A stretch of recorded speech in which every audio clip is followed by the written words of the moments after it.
सत्ताधारी आमदार सतीश चव्हाण यांनीच गंगापूर मतदारसंघामध्ये 36,000 नावं दुबार असल्याची तक्रार केलेली होती आणि आता ते या सगळी तक्रार घेऊन न्यायालयात देखील धाव घेणार आहेत.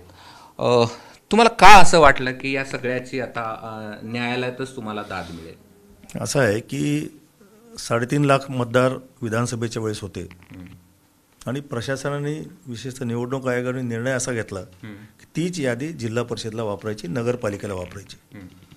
साहजिकच कार्यकर्त्यांनी ती यादी तपासायला जेव्हा चालू केली तेव्हा त्यांच्यामध्ये लक्षात आलं की काही नावं दुबार तिबार आहेत, मयत व्यक्तींची नावं आहेत, एकाच पत्त्यावर हजारो मतदारांची नोंद आहे, एकाच चुकीच्या पत्त्यावर जे प्रभाग किंवा जे घर नंबर अस्तित्वातच नाहीत त्याच्यावर सुद्धा शेकडो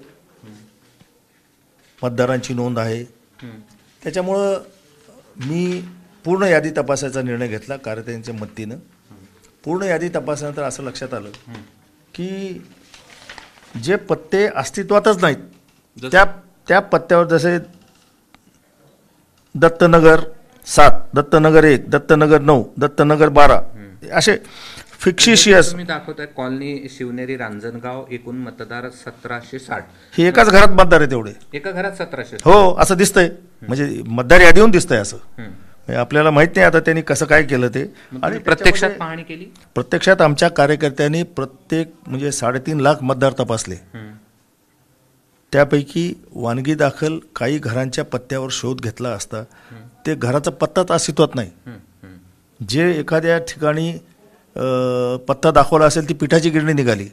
म्हणजे अत्यंत चुकीच्या पद्धतीनं ही मतदार यादी तयार करण्यात आलेली आहे. आणि जर का हीच यादी जिल्हा परिषदला नगरपालिकाला वापरली गेली तर खऱ्या काम करणाऱ्या कार्यकर्त्यांना अन्याय होईल. कोर्टात धाव घेणार म्हणजे नाही, आम्ही प्रशासनाला विनंती केलेली आहे, प्रशासनाला अर्जसुद्धा दिलेला आहे. त्यांनी ती सगळी यादी तपासावी. याच्यात चुकीच्या पद्धतीनं ज्या मतदारांची नोंदणी केलेली आहे ते सगळे मतदार वगळावेत, नाहीतर आम्हाला न्यायालयाचा दरवाजा ठोठवल्याशिवाय पर्याय राहणार नाही. कारण इलेक्शन कमिशनचं काम निवडणुका पारदर्शक घेणं. ज्या कुठल्या तरी पद्धतीचा वापर त्यांनी बिहारमध्ये केला असं ऐकलं की चुकीची नावं वगळायची वगैरे, तर ही पहिली पायलट मोहीम गंगापूर आणि खुलताबाद तालुक्यात राबवावी अशी माझी विनंती राहील. याबरोबरच एवढ्या पुरतं मर्यादित आहे की आणखी पुढे या सगळ्या प्रकारानं जातं असं? नाही, आता आम्ही काय करणार आहे, माझ्या असं लक्षात आलं त्याच्यामध्ये ज्या मतदारांची नावं दुबार तिबार आहेत किंवा 4-4 वेळा आहेत, मयत मतदार आहेत, त्यांचे इलेक्शन कार्डसुद्धा इलेक्शन कार्डचे नंबरसुद्धा वेगवेगळे आहेत. म्हणजे एकच उदाहरण मी तुम्हाला दिलं, तिथल्या सरपंचाचं नाव 3 ठिकाणी आलेलं आहे. मला असं वाटलं की एकच इलेक्शन कार्ड असेल नंबर आणि 3 ठिकाणी छापलं गेलं असेल, परंतु 3 वेगवेगळे कार्ड आहेत. याचा अर्थ असा कुठंतरी संघटित गुन्हेगारी प्रवृत्तीनं हे सगळं केलेलं आहे. आणि ह्या लोकांवर म्हणजे ह्याच्यामध्ये आता महसूल प्रशासनाने पोलीस खात्याचं पण सहकार्य घेतलं पाहिजे. कुणी हे घडवून आणलं. हजारो मतदार कार्ड बनावट पद्धतीने तयार केली गेली आहेत असा माझा संशय आहे.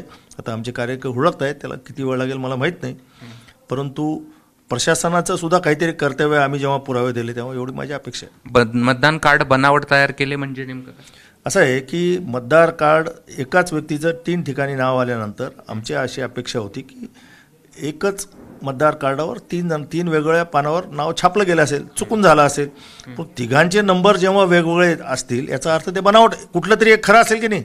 एकाच व्यक्तीच्या नावावर जर का 3 कार्ड इश्यू झाले असतील तर चुकीचंच आहे ना ते.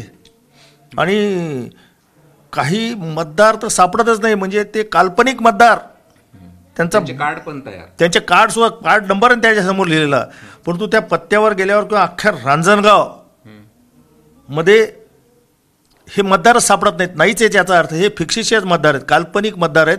परंतु आता मी शोध घेतोय त्यांचं मतदान किती झालं, काय झालं याचा शोध घेतोय. आम्ही पूर्ण गंगापूर विधानसभा मतदारसंघ तपासू शकलो नाही, परंतु रांजणगाव शेनपुंजी नावाचं एक जिल्हा परिषद गट आहे, तिथं ते कार्यकर्त्यांनी सगळं हुडकून काढलं. त्यामुळे निकाल स्वच्छ आहे ना. आता काय निकाल लागणार ह्याच्यामध्ये असा प्रश्न आमच्या मनात उभा राहिला. आता किती कार्ड बनावट तयार केले असं? आता 36,000 जर का दुबार तिबार असले आणि त्या प्रत्येकाचे कार्ड नंबर वेगळे असले, ज्याची यादी मी प्रशासनाला दिली आहे, 36,000 नावांची यादी प्रशासनाला मी दिली आहे, तर आता ते किती असतील त्यांनी प्रशासनाने काम आहे ना. किती तयार केले गेले? तर 36,000 नावं आहेत, म्हणजे तेवढेच मला मतदार कार्ड असतील. आता प्रशासनाने आम्हाला सांगावं याच्यातले 12,000 खरे आहेत, 24,000 खोटे आहेत किंवा 36,000 खरे आहेत, एवढं तर सांगा, मग पुढचा आम्ही निर्णय घेऊ. बरं, पण तुम्ही सत्ताधारी आहात, तुम्हाला न्यायालयात जाण्याची वेळ येते. नाही, असं नाही की आम्ही न्यायालयात जाणार म्हणजे या निवडणूक निर्णय अधिकारी किंवा जे निवडणूक आयोग आहे त्यांच्याकडून न्याय नाही मिळाला तर आम्ही सत्ताधारी असो कोणी असो, सामान्य कार्यकर्ता म्हणून तर आम्हाला जावं लागेल. कारण ह्याच्यातून जर का पुढे चालून चुकीच्या पद्धतीनं चांगले उमेदवार जर का मागे पडत असतील त्या उमेदवारांसाठी ते करावं लागेल.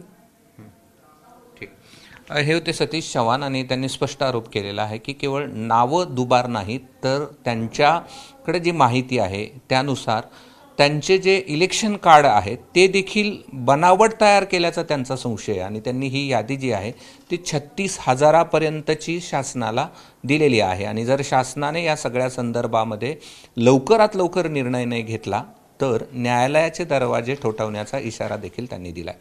कॅमेरामन धनंजय दारुंटेसह मी कृष्णा केंडे, एबीपी माझा, छत्रपती संभाजीनगर. एबीपी माझा, उघडा डोळे बघा नीट.